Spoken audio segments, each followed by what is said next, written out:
तो अभी जून 2026 में जब हम यहाँ बैठे हैं, सोना लगभग 4000 यूएस डॉलर्स प्रति औंस पर ट्रेड कर रहा है, जो कि एक बहुत बड़ी संख्या है। यह हैरान करने वाली बात है ना? और इस साल की शुरुआत में यह लगभग 5600 यूएस डॉलर्स के अब तक के सबसे ऊंचे स्तर पर पहुंच गया था। हाँ, बहुत तेजी से दोबारा कीमत तय होना। बिल्कुल।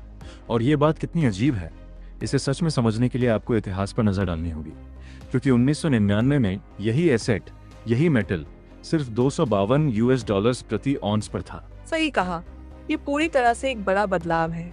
असल में हम एक सुस्त पारंपरिक एसेट को पूरी तरह से जागते हुए देख रहे हैं। हाँ, और आमतौर पर जब आप किसी इमारत की नींव के बारे में सोचते हैं तो आप उसके हमेशा टिके रहने की उम्मीद करते हैं, है ना? हाँ, मजबूत कंक्रीट। आप किसी गगनचुंबी इमारत में जाते हैं तो कभी ये सोचते कि उसे किस चीज ने थामे रखा है।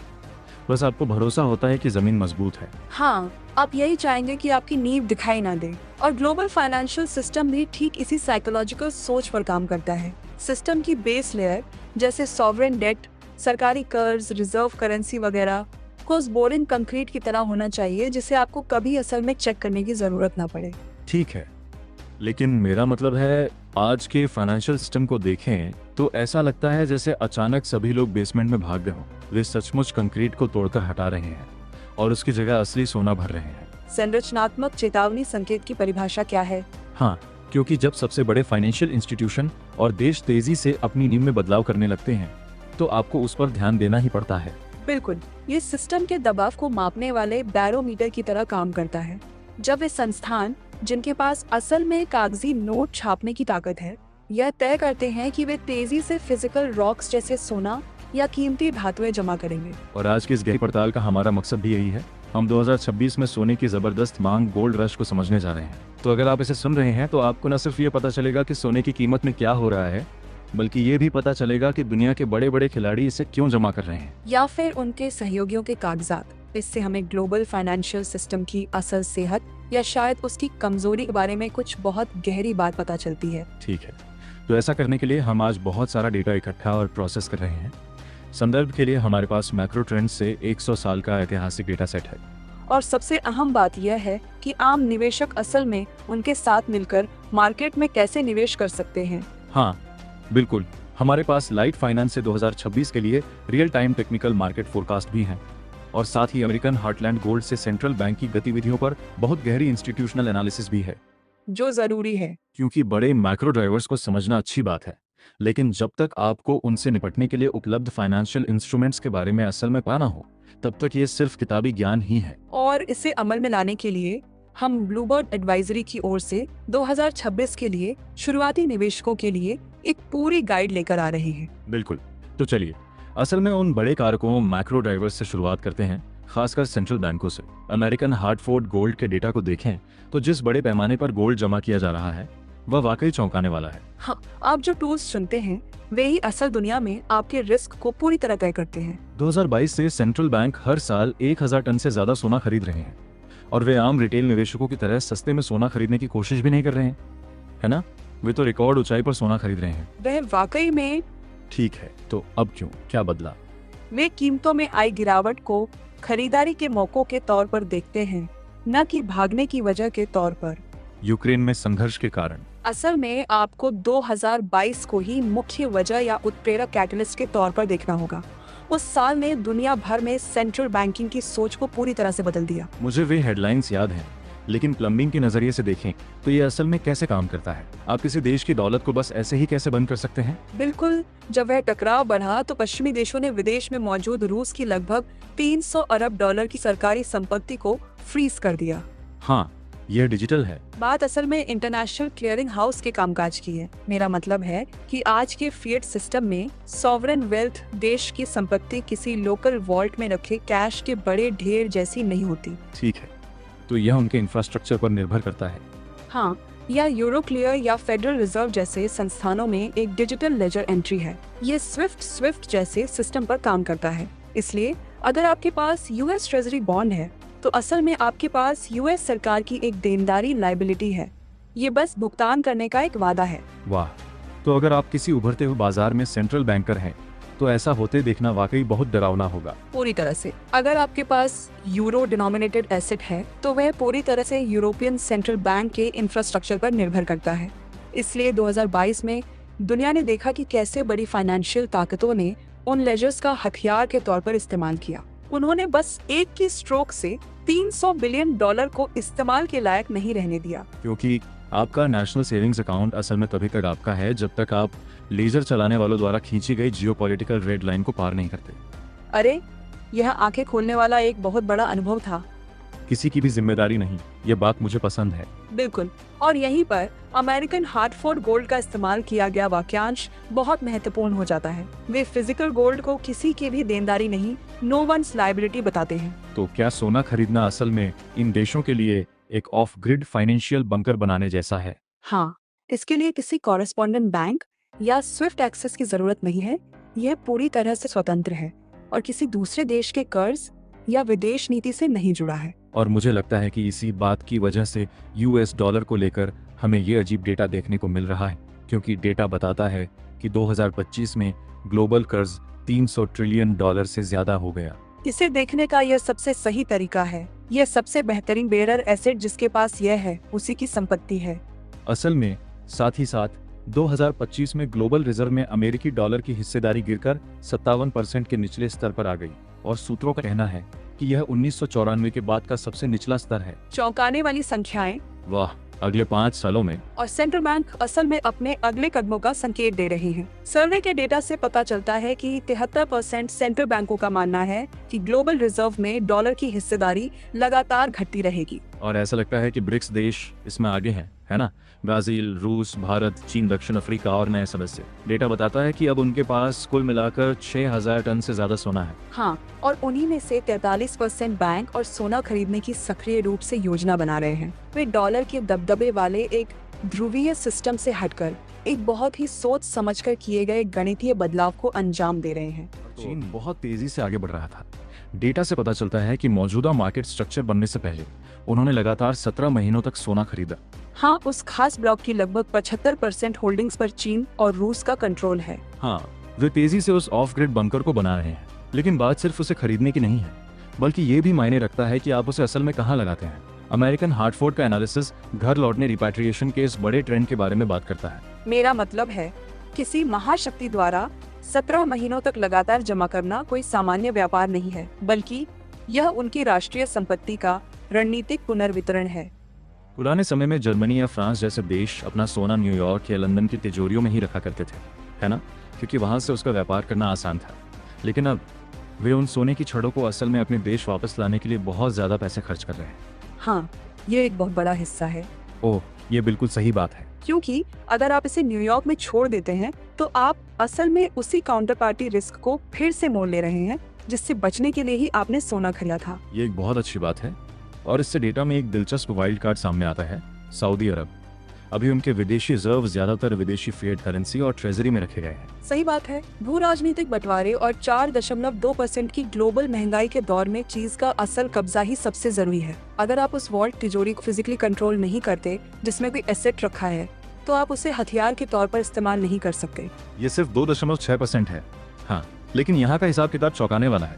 अगर सऊदी अरब अपनी रणनीति में थोड़ा बदलाव करके सोने का एलोकेशन 5% करने का फैसला करता है, तो वे 2026 के लिए सेंट्रल बैंक की अनुमानित पूरी मांग अकेले ही पूरी कर लेंगे। सही है, उनका गोल्ड एलोकेशन बहुत कम है। सही है, और आप बस एक स्विच दबाकर और ज्यादा सोना नहीं निकाल सकते। और यह भौतिक सोने के बाजार की अनम्यता को उजागर करता है। केंद्रीय बैंकों की मांग पहले से ही वैश्विक वार्षिक खदान उत्पादन का लगभग 20% हिस्सा खा जाती है। तो उस स्ट्रक्चरल कसाव की वजह से मौजूदा कीमत के लिए एक बहुत मजबूत निचला स्तर फ्लोर बन जाता है। बिल्कुल, आप रातों रात कोई नई खदान शुरू नहीं कर सकते। इसके लिए मंजूरी लेने और भारी निवेश कैपेक्स करने में 1 दशक लग जाता है। इसलिए अगर सऊदी अरब जैसी कोई बड़ी कंपनी अपना एलोकेशन दोगुना करने की कोशिश करती है, तो सप्लाई और डिमांड में असंतुलन की वजह से कीमतें तेजी से बढ़ जाएंगी। ठीक है, तो अगर सेंट्रल बैंक बहुत अनिश्चित भविष्य से निपटने की तैयारी कर रहे हैं, तो हमें सच में ये देखना होगा कि हम अब तक कहाँ रहे हैं। आइए पीछे मुड़कर मैक्रो ट्रेंड्स का 100 साल का ऐतिहासिक चार्ट देखें, क्योंकि आप जानते ही हैं सोना कोई टेक स्टॉक तो है। उस ताम झाम के साथ इसमें तिमाही कमाई या इनोवेशन को आगे बढ़ाने वाला CEO नहीं है। नहीं, बिल्कुल नहीं। और 1970 का दशक इस मामले में सबसे अच्छा उदाहरण है। उस समय स्टैगफ्लेशन की स्थिति थी, है ना? यानी तेज महंगाई के साथ साथ भारी बेरोजगारी भी थी। और सिर्फ 1979 में ही आंकड़ों के मुताबिक सोने पर सालाना रिटर्न 133.41% रहा था।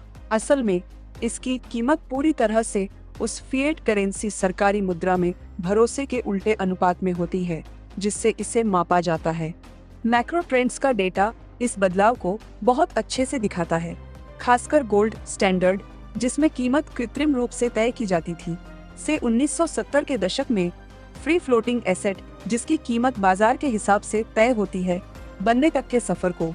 सही है, क्योंकि महंगाई के हिसाब से एडजस्ट किया गया चार्ट पूरी तस्वीर ही बदल देता है। ये बहुत बढ़िया है, लेकिन आपको इसकी नाममात्र कीमत को लेकर सावधान रहना होगा। वाह, तो नॉमिनल कीमत को असली परचेजिंग पावर से अलग करना ही मुख्य बात है। ये बहुत जरूरी है। अगर करेंसी ही गिर रही हो तो स्क्रीन पर दिख रही संख्या का कोई मतलब नहीं रह जाता। 1980 में 2500 यूएस डॉलर्स का जो असली पीक उच्चतम स्तर था, वह अमेरिकी डॉलर को लेकर सिस्टम में सबसे ज्यादा डर को दिखाता था। पॉल वोल्कर के सत्ता में आने और मुद्रास्फीति को कुचलने के लिए ब्याज दरें बढ़ाने से ठीक पहले। बिल्कुल। और एक बार जब उन्होंने डॉलर को स्थिर कर लिया तो उस असली शिखर को 2010 और 2020 के दशक में क्वांटिटेटिव ईजिंग के दौर तक लगातार चुनौती नहीं मिली। इससे डेटा में दिख रही लंबी सुस्ती की वजह पता चलती है। यह 1990 के दशक की सुस्ती को दर्शाता है। 1999 में सोने की कीमत 252.55 यूएस डॉलर्स के निचले स्तर पर आ गई थी। हाँ, गोल्डी सो गई। लेकिन फिर यह 2008 के फाइनेंशियल क्राइसिस के दौरान धीरे धीरे ऊपर चढ़ता है। 2020 की महामारी के समय तेजी से बढ़ता है और फिर 2024 से 2026 के बीच इसमें जबरदस्त उछाल आता है।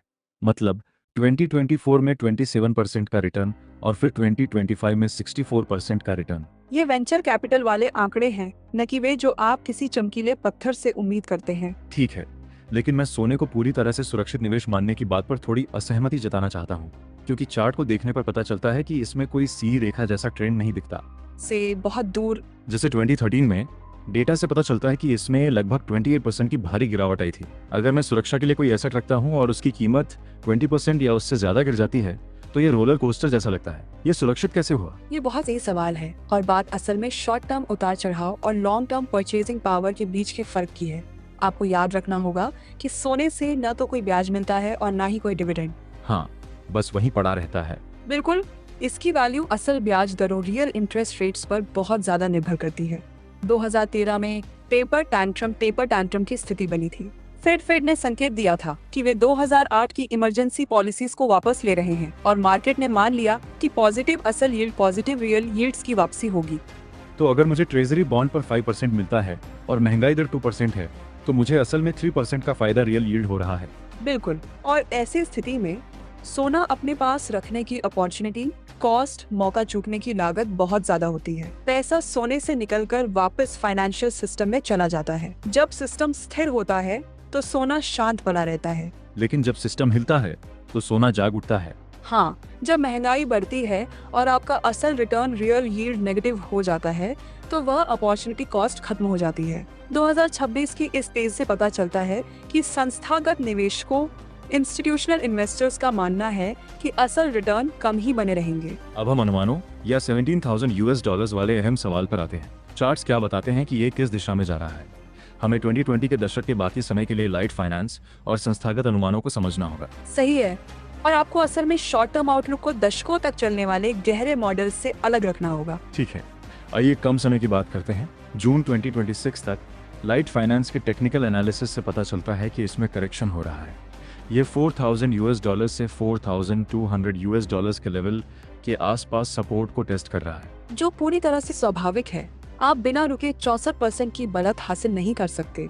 इससे सट्टेबाजी वाला लेवरेज बाहर निकल रहा है। लेकिन जब आप इंस्टीट्यूशनल टारगेट को देखते हैं तो वे बहुत ज्यादा तेजी वाले हैं। जेपी मॉर्गन का टारगेट 6,300 है और डॉयचे बैंक और एसोसिएट जनरल 6,000 का टारगेट रख रहे हैं। और जेपी मॉर्गन के 2026 के खास टारगेट के पीछे का गणित दिलचस्प है। ब्लू बर्ड का डेटा इसे दिखाता है। वे 2026 की चौथी तिमाही तक औसतन 5,055 यूएस डॉलर्स का टारगेट लेकर चल रहे हैं। और जेपी मॉर्गन के 2026 के खास टारगेट के पीछे का गणित दिलचस्प है। ब्लू बर्ड का डेटा इसे दिखाता है। वे 2026 की चौथी तिमाही तक औसतन 5,055 यूएस डॉलर्स का टारगेट लेकर चल रहे हैं। यह फ्लो मॉडलिंग है। उन्हें उम्मीद है कि ETF में 250 टन का इनफ्लो होगा, जो बार और कॉइन की 1200 टन से ज्यादा की मांग के अलावा होगा। वे उस प्राइस पॉइंट का हिसाब लगा रहे हैं जिस पर मार्जिनल सेलर आखिरकार मेटल बेच देगा। चीन बहुत, और फिर वर्ल्ड गोल्ड काउंसिल की तरफ से सिनेरियो मॉडलिंग भी है। उनके पास एक डूम लूप सिनेरियो है, जिसका नाम बिल्कुल सही रखा गया है। हाँ, इसमें एक साथ दुनिया भर में मंदी और बड़े जियोपॉलिटिकल रिस्क की बात मानी गई है, जिससे कीमतें 15% से 30% तक बढ़ सकती हैं। लेकिन दूसरी तरफ वे एक ऐसे हालात रिफ्लेशन सिनारियो का मॉडल भी बनाते हैं जिसमें कीमतें गिरकर 3,360 यूएस डॉलर्स तक आ सकती हैं। अगर टैरिफ या बड़े पैमाने पर फिस्कल स्टिमुलस जैसे राजनीतिक बदलावों से किसी तरह आर्थिक विकास का नया दौर शुरू होता है, तो सोने की कीमत में गिरावट आ सकती है। लेकिन कॉइन प्राइस फोरकास्ट की दूर के भविष्य की भविष्यवाणियां वाकई हैरान करने वाली हैं। वे अनुमान लगा रहे हैं कि 2031 तक सोने की कीमत 12,154 यूएस डॉलर्स और 2035 तक 15,400 यूएस डॉलर्स हो जाएगी, और 2037 तक 17,000 से ज्यादा। सही कहें तो 17,370। मेरा मतलब है, एक दशक बाद सोने की कीमतों का अंदाजा लगाना कुछ चाय की पत्तियों को देखकर भविष्य बताने जैसा लगता है ना? क्या यह हमारी भविष्य की अर्थव्यवस्था के बारे में सबसे बुरे हालात की कल्पना करना नहीं है? ऊपर से देखने पर यह निश्चित रूप से प्रलय जैसा लगता है, लेकिन आपको इसके बारे में सोचने का अपना नजरिया बदलना होगा। आपका क्या मतलब है? असल में ये लंबे समय के अनुमान असल में करेंसी की वैल्यू लगातार घटने पर लगाए गए दाव है। बात सोने की अपनी वैल्यू बढ़ने की नहीं है, बल्कि स्ट्रक्चरल बजट घाटे की वजह से अमेरिकी डॉलर की अपनी वैल्यू घटने की है। ठीक है, तो जिस रूलर से हम इसे नाप रहे हैं वह छोटा होता जा रहा है। बिल्कुल, इसे इस तरह देखिए। 1920 में जब सोने की कीमत 20 यूएस डॉलर्स थी, तो एक ऑन सोने से पुरुषों का एक बढ़िया टेलर मेड सूट खरीदा जा सकता था। आज भी 4,000 यूएस डॉलर्स कीमत वाले एक ऑन सोने से आपको पुरुषों का एक बढ़िया टेलर मेड सूट मिल जाता है। अरे वाह, यह तो बहुत ही अनोखा नजरिया है। इसकी उपयोगिता में कोई बदलाव नहीं आया है, बस ट्रांजैक्शन पूरा करने के लिए जरूरी फिएट करेंसी की मात्रा बदली है। इसलिए अगर 2037 में सोने की कीमत 17,000 हो जाती है, तो इसका मतलब बस इतना होगा कि एक टेलर्ड सूट की कीमत 17,000 यूएस डॉलर्स होगी। यह इसे पूरी तरह से नए नजरिए से पेश करता है। यह इसलिए बहुत जरूरी है क्योंकि आप जो खास इंस्ट्रूमेंट चुनते हैं वह आपके रिस्क प्रोफाइल को पूरी तरह से बदल देता है। यह इसे पूरी तरह से नए नजरिए से पेश करता है। यह इसलिए बहुत जरूरी है क्योंकि आप जो खास इंस्ट्रूमेंट चुनते हैं वह आपके रिस्क प्रोफाइल को पूरी तरह से बदल देता है। ठीक है, तो इतनी बड़ी संख्याओं के बीच एक आम सुनने वाला असल में कैसे हिस्सा ले सकता है? आइए ब्लूबर्ड एडवाइजरी 2026 की शुरुआती गाइड से इन्वेस्टमेंट टूलकिट को समझते हैं। हाँ, सबसे पारंपरिक रास्ता। ठीक है, वे मार्केट में ट्रेड करने के 5 अलग-अलग तरीके बताते हैं। आइए पहले तरीके से शुरू करते हैं। फिजिकल गोल्ड, असली चीजें, सिक्के और बार। हाँ, ऐसा ही है। इसमें बहुत ज्यादा रुकावटें हैं। आपको शुरुआत में ही 3% से 8% तक का डीलर प्रीमियम देना पड़ता है। इसके फायदे साफ है, इसमें कोई काउंटर पार्टी रिस्क नहीं है और यह हमेशा के लिए है, लेकिन इसके नुकसान काफी बड़े लगते हैं। और टैक्स के बारे में भी ना भूलें। IRS असली सोने को कलेक्टेबल संग्रहणीय वस्तु मानता है, जिसका मतलब है कि आप पर स्टैंडर्ड कैपिटल गेन्स रेट के बजाय ज्यादा से ज्यादा 28% का फेडरल टैक्स रेट लागू होता है। इसे बस खरीदना ही नहीं, बल्कि इसे स्टोर करके भी रखना होता है। ब्लूबर्ड का कहना है कि डेलावेयर डिपॉजिटरी जैसी जगहें स्टोरेज के लिए हर साल 100 यूएस डॉलर से 200 यूएस डॉलर्स तक चार्ज करती हैं। बिल्कुल, ट्रेडिंग में उतार चढ़ाव के लिए ये बहुत बुरा है, लेकिन सिस्टम के ढहने के लिए ये बहुत बढ़िया है। अरे बाप रे, तो असल में फिजिकल गोल्ड पोर्टफोलियो के लिए एक तरह का पक्का इंश्योरेंस है, जैसे घर के पिछवाड़े में कैश दबकर रखना, जैसे अपना बैंक ऐप चेक करना। बहुत सुविधाजनक। समझ गया। ठीक है, दूसरा तरीका गोल्ड ETF है। और आपको SPDR गोल्ड शेयर्स जैसे फिजिकली बैक्ड ETF और वैन एक जैसे छोटे ETF के बीच अंतर करना होगा। ये बहुत ज्यादा लिक्विड और सस्ते होते हैं। इनका एक्सपेंस रेशियो 0.17% से 0.4% के बीच होता है और ब्रोकर ऐप पर इन्हें आसानी से ट्रेड किया जा सकता है।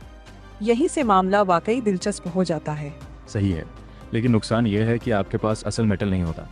ये बहुत ज्यादा पूंजी वाला और मुश्किल बिजनेस है।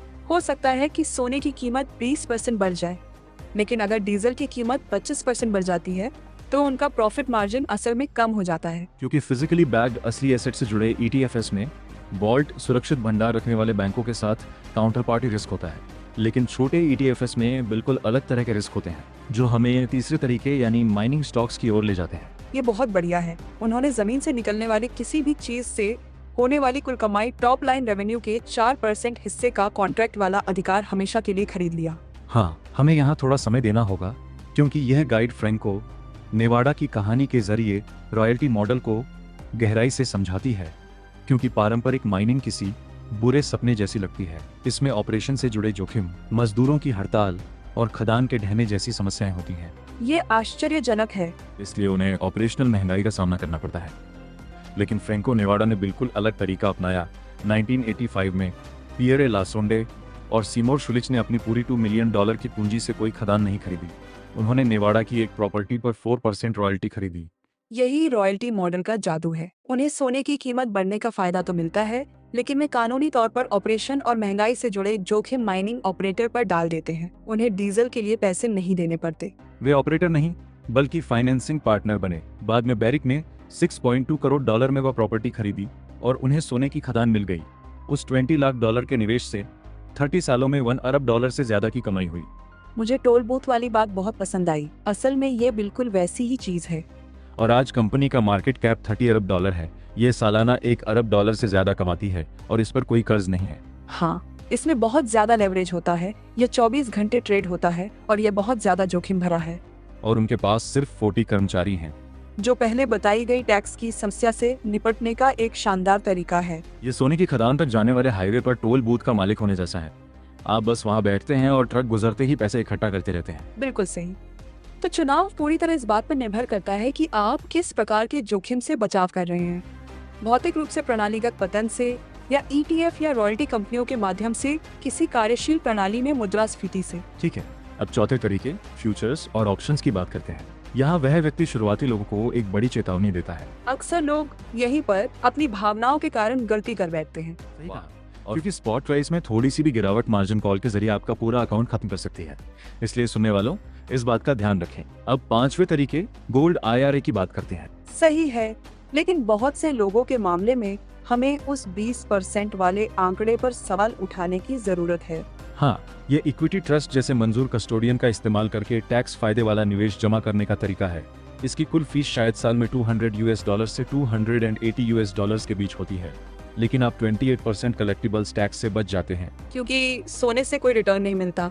अगर आप रिटायर हो चुके हैं और आपको रोजमर्रा के खर्चों जैसे किराने का सामान के लिए कैश की जरूरत है, तो अपनी कुल संपत्ति का 20% हिस्सा ऐसी चीज में लगाना जिससे कोई रिटर्न ना मिले बहुत ज्यादा जोखिम भरा फैसला होगा। लेकिन सिर्फ ये जानना कि कैसे खरीदना है आधी लड़ाई जीतने जैसा है ना?